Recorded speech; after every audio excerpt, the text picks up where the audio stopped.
Welcome to Fridays at the Front. I'm Will.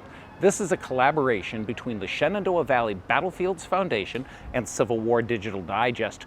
We want to bring you great stories from out of the Shenandoah Valley and encourage you to come here and see it for yourself.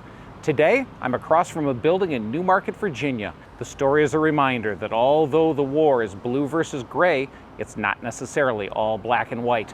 Not everybody from the North believed in the Union cause, and definitely not everybody in the South was for the Confederacy.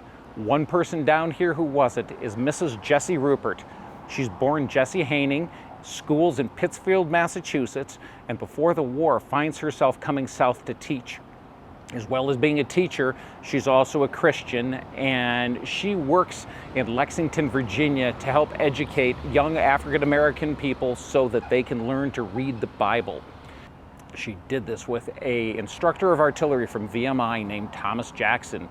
Just before the war, she moves up here, heading down the valley to Newmarket, Virginia, and meets Solomon Rupert. They get married before the war, and when the Battle of Newmarket happens in 1864, they have an infant son.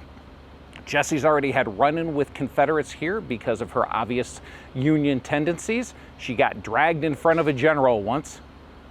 The Confederates were wanting their commander to put her away. Thomas Jackson turns around and welcomes his old friend Mrs. Rupert and sends her home with a guard, but she has to be careful.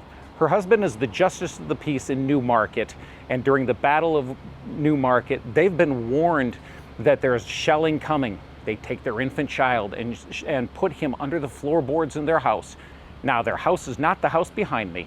It's up the street and across from Eliza Kleinden's house, known as Leidy.